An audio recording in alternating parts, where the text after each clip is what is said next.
Good morning, folks. How are you? This is Lucas. Lucas is our factory manager, and we want to show you something today. We've gotten a lot of calls and a lot of response about this product, and so we wanted to go a little bit further in depth and try to answer at least some of your questions about it. Lucas, what do we have here? What are we looking at? Okay, so the guys that are in the off-grid division here at ITH, they build these units. We have 3 different models that Doug's guys put together. There is the smallest unit that starts at 17.9, and then there's all the way up to the largest unit that you see here on the 16-foot trailer that is 39.9. And the variance in that is that the power system goes from 3,000 watts all the way up to 6.8 kW on output power. The larger trailer accommodates where that you can have 6 panels on top and 9 inside the unit, and you can haul this wherever you want to go. Set up, it's the equivalent to just pretty much setting up a whole substation somewhere on the go. We can put, the guys that do the off-grid, they can put, I think it's up to 32 batteries we accounted for that can go in this. The trailer axles have to be upgraded to a heavier duty axle, but there's a lot that can be tweaked with this and added to it depending on how much one wants to spend. So we have 3 different sizes, right? So the smallest one is the 17.9. Correct. And what would that include with the smallest size? Like how many batteries? What's the ability of that unit? Okay, so the system, it's similar to what the guys install in the iBox line of houses that goes in the cabinets that a lot of people see. It's just a small all-in-one system and 4 modules on top of the unit, and then a storage trailer area on the back where you could haul some equipment and stuff. So why would I buy that instead of just putting the solar panels on my roof and putting a lithium battery in my home? Okay, that's What's a great the question. advantages of this? So if you're a contractor or you're somebody that lives in a really, really remote location, or there's just a couple situations that you can't normally get to with power, those smaller portable units, you can put a lot of battery storage in it, and a ton of batteries can be installed, and then you can take that out, set that up, and it's like a mobile power station like you'll see nowadays. I was in Florida for that show, and I seen there was a power station out there, and the guys had a security camera set up, and they run equipment and tools and things, off of it. That's kind of what that's tailored to. And the larger one is for more of 120 volt or 240 volt output for heavy duty use, backup power for your home, hurricane emergency, FEMA use. This here could actually power if the people moderated their loads, this could power a small home. This could power 3 or 4 of our tiny homes that people could get, whether it's a custom home or a foam home. The usage kind of goes up with the price. So a lot of the people are going to use these for like emergency settings, floods, hurricanes, that kind of thing. It gets people back on grid. Sure. Correct? Okay. And then what if we wanted to use it as a residential, you just wanted one of these smaller ones. Could you run off like 2 or 3 iBoxes and Crediboxes off of this one unit? Yeah, if they had the additional panels and a decent sized battery bank, you could power multiple homes off of one of these units. And keep in mind also, on the front of the unit, the guys install this now, just like I used to do whenever I worked out in the field doing off-grid contracting. They got an input here where that you can plug up a tiny house to it and pull power, but they can put multiple inputs. But here you can actually plug in, and you can get you can plug in and charge up there, but you could have multiple outputs here for the houses, so that you can multiply the usage of this. This has just been set up for one input and one output, but you can have it upgraded to where there's multiple outputs for multiple houses. Okay, and can you show us a little bit, like, can you show us the inside of this? Sure. And see what it actually, what's included in it?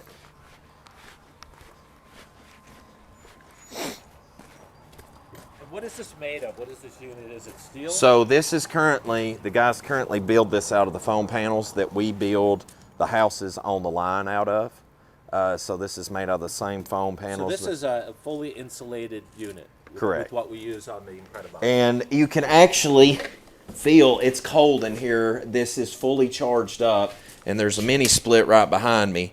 and this thing is cranked down to like 65 degrees, and it is climate controlled. It's literally like going in a climate controlled substation. And in the front up here, the guys install these batteries in the very front, and then from there they can put batteries on the side and on this side as well, and then that balances out on the axle. The inverter unit right there, they can put multiple inverter units in these as well. You have your service panel and then a charge control system, and this charge control system can handle up to 15 350 watt modules. It's also equipped with a tracking device, so that if someone decided to hitch up to this in the dark of the night and steal it, it will immediately set off a warning, and it'll also track where it's going. Nobody would ever do that. Oh, no, never. But this can all be added to and expanded.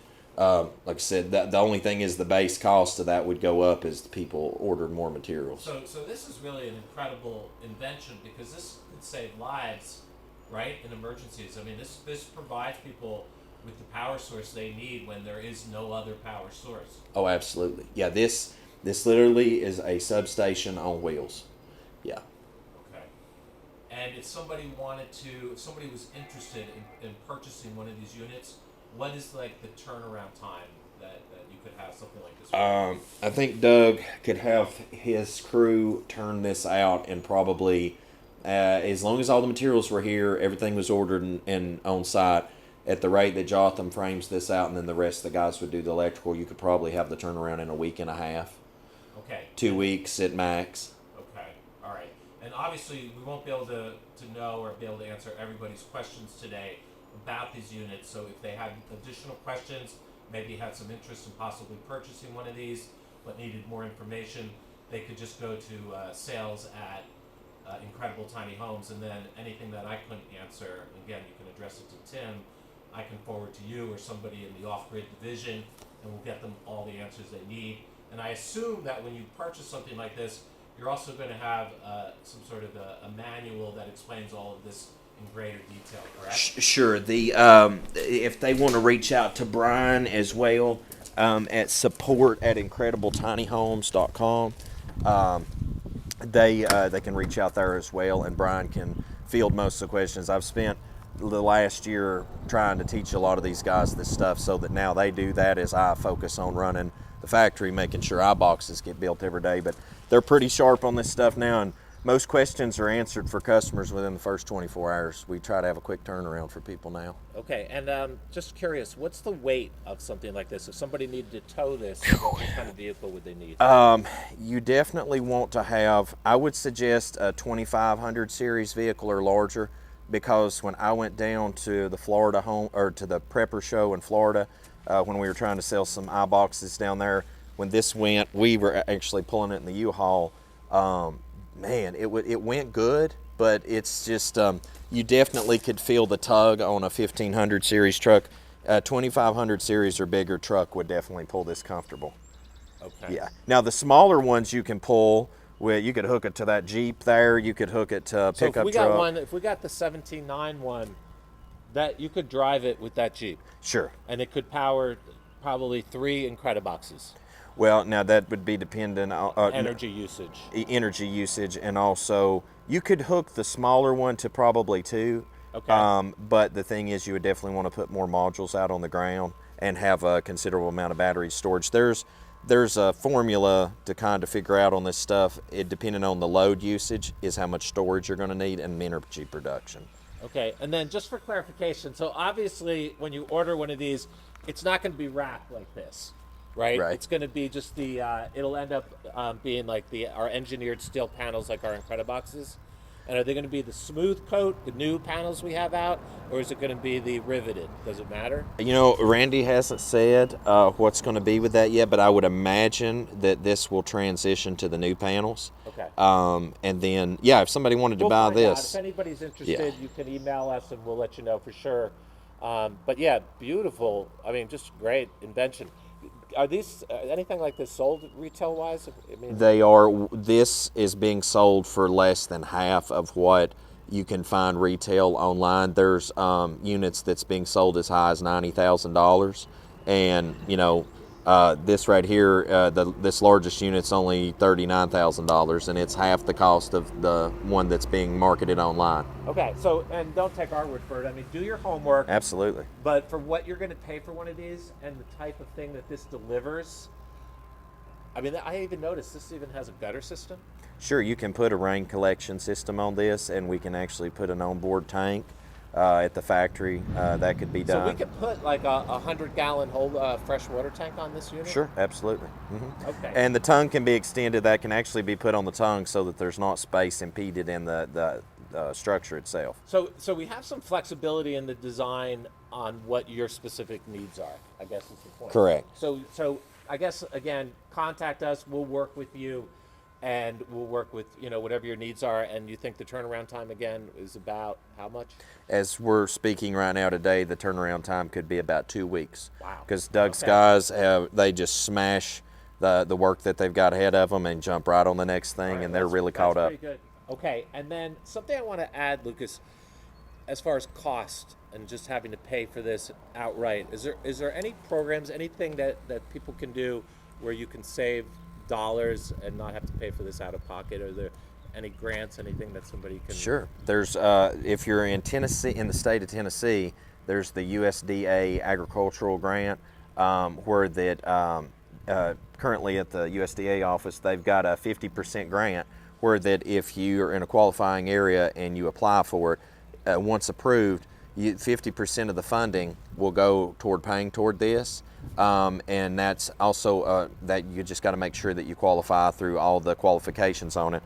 And then another thing about that is if you did qualify, you can turn that in at the end of the year too as a 30% federal tax credit on the energy credit. Really? If you need help filling that out, we can get you the information at support@incredibletinyhomes.com. But that applies to iBoxes that people get the power system on. That includes IPP units. It's whether you're just a homeowner, a business owner, whatever, it counts for 30% at the end of the year on your tax credit. And I'm sure it's not just Tennessee, right? I'm sure other states have similar Sure. programs. Sure. Now there's state programs and there's federal. The federal is 30% across the board across the country. So it doesn't matter if you live on, on Palm Springs or you live all the way up in Idaho or wherever. Doesn't matter. You live right here in Tennessee. That's 30% at the end of the year. But the, like I said, the USDA grant right now, that's here in Tennessee. You can check that out to see if you're in a qualifying area.